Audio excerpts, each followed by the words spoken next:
Hello guys, welcome back to my AI Journey channel. Guys, I hope you are doing well. तो guys हम लोगों ने अभी तक अपना क्या क्या कवर कर लिया था, तो एक बार हम ब्रशअप कर लेते हैं। तो अभी हमने अपने कल यूजर अंडरस्कोर राउट के बारे में पढ़ा था और एक फाइल हमने क्रिएट की थी। और जैसे कि मैंने आपको कल के वीडियो में एक्सप्लेन किया था कि हम लोग अपने नेक्स्ट वीडियो में अपने यूजर रजिस्ट्रेशन का फंक्शन हम क्रिएट करेंगे। तो अब हम अपना यूजर का रजिस्ट्रेशन क्रिएट करेंगे आज के वीडियो में, और इसके बाद फिर हम अपने लॉगिन पे आएंगे, उसके बाद हम अपने JWT पे आएंगे। तो चलिए हम बिना टाइम वेस्ट किए स्टार्ट करते हैं अपना। तो सेम वही चीज यहाँ पे हम प्रोसेस फॉलो करेंगे जो हम लोग अपने main.py फाइल के अंदर मैनेज कर रहे थे। राइट फ्रेंड्स, तो ये हुआ मेरा एक, मैं राउट क्रिएट कर लेता हूँ। तो ये मैंने क्या किया, रजिस्ट्रेशन के नाम से एक मैंने राउट क्रिएट किया। इसके बाद मैं एक फंक्शन क्रिएट कर लेता हूँ, यूजर रजिस्ट्रेशन में अब क्या चाहिएगा, यहाँ पे थोड़ा सा आपको ध्यान से समझना पड़ेगा। मैंने लिया यूजर, ये यूजर मेरा कहाँ से आ रहा है, ये यूजर आएगा मेरा क्रिएट यूजर से, यानी कि यूजर स्कीमा से। ये यूजर आप इसको एज ए वेरिएबल भी आप काउंट कर सकते हो, और ये एक एज ए वेरिएबल ही मैंने एज ए वेरिएबल भी आप बोल सकते हो, ऑब्जेक्ट भी आप बोल सकते हो। तो एक यहाँ इससे आपने कंफ्यूज नहीं होना है। अब उसके बाद हमें क्या चाहिएगा यहाँ पे, इसके बाद हमारा लगेगा DB colon session is equal to depends DB get. Right friends, तो ये हमारा ऑलरेडी पहले भी हमने अपना यूज किया था जब हम अपने main.py में कर रहे थे। पोस्ट मेथड जो हमने अपना कार्ड का बनाया था, और उससे पहले हमने जो अपना टेम्प मेमोरी के साथ जो प्रोजेक्ट क्रिएट किया था। अब सबसे पहले हमें यहाँ क्या चीज चेक करनी पड़ेगी, सबसे पहले हम चेक करते हैं ईमेल एग्जिस्ट। अगर हमारी ईमेल एग्जिस्ट करती है तो क्या होगा, हमें db.query, अब क्या चलेगा यहाँ पे यूजर। अब ये जो यूजर है ये आ रहा है मेरा मॉडल से। यहाँ पे ध्यान से समझने वाली ये चीज थी जो मैंने आपको बताया था कि ध्यान से समझना। अब सेम हम अपने डेटाबेस की क्वेरी लिखेंगे, तो ये क्या होगा, user dot email is equal to user dot email. Right friends, यहाँ क्या अब मेरा आ जाएगा, यहाँ आएगा मेरा डॉट पास्ट। राइट, तो ये हमारी डेटाबेस की क्वेरी हमने यहाँ पे लिख ली है। अब इसके बाद हम क्या करेंगे, इफ ईमेल एग्जिस्ट, अगर ईमेल हमारी एग्जिस्ट करती है तो क्या होगा, रेज करेंगे हम HTTP एक्सेप्शन को। यहाँ पे क्या होगा, अब status underscore code is equal to 400, वही सेम पैटर्न जो हमारा चलता था, और इसको हमने काफी अच्छे तरीके से कवर किया था। डिटेल ऐसे नहीं आएगा, detail is equal to email already exist. Right, इसके बाद अब हमें क्या चाहिएगा, अब हमारा जो डेटा आ रहा है, यहाँ पे ध्यान से समझने वाली बात है।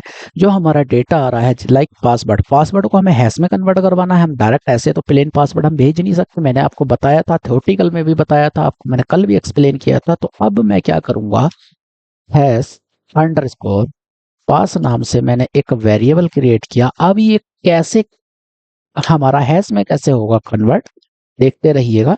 यहाँ मुझे क्या चाहिएगा, यहाँ मुझे कुछ नहीं करना, अपना यूजर डॉट पासवर्ड, ये जो यूजर डॉट पासवर्ड है हमारा कहाँ से आ रहा है, हमारा स्कीमा वाले से आ रहा है। राइट, ये मैंने अपना वेरिएबल क्रिएट किया। अब क्या होगा, एक फिर से मैं एक नया वेरिएबल लूंगा, न्यू अंडरस्कोर यूजर।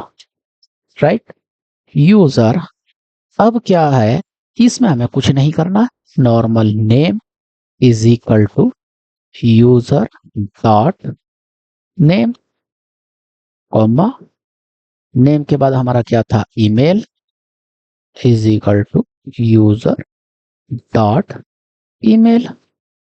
राइट, इसके बाद हमारा है पासवर्ड, राइट फ्रेंड्स। तो पासवर्ड अब हमारा कहाँ से आएगा, पासवर्ड हमारा वहां से नहीं आएगा, पासवर्ड हमारा आएगा हैश पासवर्ड से, राइट फ्रेंड्स। इसके बाद था हमारा एज, तो यूजर डॉट एज, इसके बाद सिंपल हमारा था कोर्स, तो यूजर डॉट कोर्स। तो ये क्या हुआ हमारा, हमने अपना ऑब्जेक्ट क्रिएट कर लिया। अब चलिए हम लोग आगे बढ़ते हैं अपना db डॉट एड, क्या ऐड होगा हमारा न्यू यूजर जो हमारा क्रिएट हुआ है, इसके साथ क्या भी ये एक क्वेश्चन यहाँ पे बनता है, क्या ये इस टाइम पे डेटाबेस में इंसर्ट होगा, तो अपना दिमाग लगाइए और कमेंट बॉक्स में मुझे कमेंट करके बताइए कि होगा तो क्यों होगा और नहीं होगा तो क्यों नहीं होगा। तो चलिए अब आगे देखते हैं हम कमिट, राइट फ्रेंड्स। अब db dot refresh, db dot refresh क्या होगा हमारा न्यू यूजर, राइट फ्रेंड्स। अब क्या होगा, रिटर्न करूंगा मैं, क्या रिटर्न करूंगा मैं, यूजर, यूजर क्रिएट सक्सेसफुली।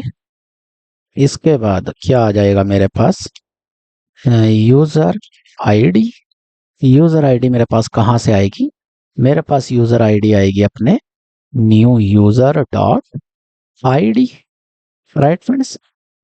इसके बाद ईमेल, राइट, तो ईमेल में मैं क्या रिटर्न करवा लेता हूँ, अपनी हमारी ईमेल आ जाएगी यहाँ पे, राइट फ्रेंड्स।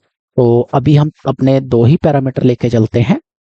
अब हम अपनी एपीआई को एक बार रन करके देखते हैं, ऑलरेडी मैंने अपना सर्वर ओपन किया हुआ था, तो चलिए करते हैं हम अपने स्वैगर यूआई को ओपन, देखते हैं। ये देखिए हमारा सेम वही पैटर्न, सब कुछ हमारा वहीं से बन के चला है, कोई हमें इसमें इशू नहीं है, राइट फ्रेंड्स।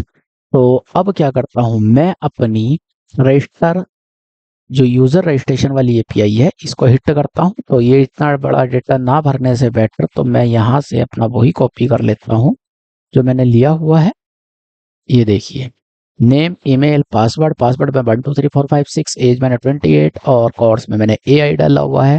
तो एग्जीक्यूट करते हैं एक बार, एग्जीक्यूट किया हमने, internal server error, very good, तो कोई इशू नहीं है, इंटरनल सर्वर एरर को हम सॉर्ट कर लेते हैं बिना टाइम वेस्ट किए।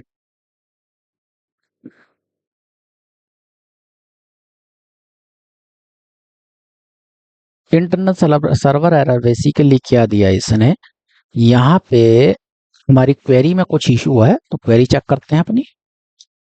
गाइस यहाँ पे कोई इशू नहीं है, यहाँ फिल्टर की स्पेलिंग मिसमैच हो रही थी। तो चलिए अब फिर से एक बार हम रन करते हैं। सबसे पहले मैं अपने सर्वर को बंद करके एक बार फिर से रन करके दिखाता हूँ। मैंने फिर से रन किया, राइट, तो इसके बाद क्या करता हूँ मैं, एक बार इसको भी रिफ्रेश कर लेते हैं ताकि कोई इशू हमें ना रहे। ट्राई, मैंने डेटा अपना पेस्ट किया, एग्जीक्यूट किया, ये क्या हुआ मेरा student created successfully, right friends. अब मैं क्या करता हूँ, फिर से एक बार क्रिएट करने की कोशिश करता हूँ इसको, तो ये क्या दिया इसने मुझे, bad error, email already exist 400 हमने वहां पे डिफाइन किया हुआ था, राइट। अब मैं क्या करता हूँ, एक स्टूडेंट और मैं फटाफट से ऐड कर लेता हूँ, सपोज पंकज, और ये लिया मैंने पंकज, ठीक है। यहाँ पे ए आई की जगह पे मैं ले लेता हूँ HTML, राइट। एज को मैं कर देता हूँ 38, एग्जीक्यूट करते हैं, तो ये क्या हुआ, ID2 पंकज, इसने हमें दिया, राइट फ्रेंड्स। अब क्या करता हूं मैं, एक बार अब आपको ये जो हमने दो यूजर क्रिएट किए हैं मैं डेटाबेस पे भी दिखा देता हूं। डेटाबेस पे मैं दिखाने के लिए आपको चलता हूं, मैंने आपको पहले ही बताया हुआ था कि ये डेटाबेस हमने कैसे एक्सेस करते हैं हम। तो मैं डेटाबेस ओपन करूंगा, डेटाबेस ओपन करने के लिए मैं अपने फोल्डर के अंदर जाऊंगा, फोल्डर जहां पे मेरा ये ऑलरेडी JWT स्टूडेंट नाम की जो डेटाबेस फाइल है, इसके अंदर हमारे ऑलरेडी दो डेटाबेस वर्किंग है। हमारा पहला जो स्टूडेंट का जो हमने फर्स्ट कार्ड ऑपरेशन किया था, दूसरा हमारा यूजर का। अब देखते हैं यहाँ पे, ये देखिए पासवर्ड हमारा किस फॉर्मेट में आया, जैसे मैंने आपको एक्सप्लेन किया था, यहाँ पे आप देख सकते हो, ये देखिए। अब दूसरा देखते हैं हम, ये विपिन वाला पासवर्ड है, पंकज वाला देखते हैं, ये देखिए, राइट फ्रेंड्स। तो उम्मीद करते, ये देखिए दोनों यहाँ पे चेंज हो रहे हैं, ये इस टाइम पे आप पंकज वाला देख रहे हो, अब विपिन वाला देखना, ये देखिए $.by.ar। अब पंकज वाला देखते हैं $2K/Z1। तो ये था गाइस हमारा आज का ट्यूटोरियल जो हमने अपने यूजर को क्रिएट किया। अब हम लोग कल अपने यूजर को लॉगिन करेंगे, उसके बाद हम अपना JWT इम्प्लीमेंट करेंगे। तो guys thanks for watching this video.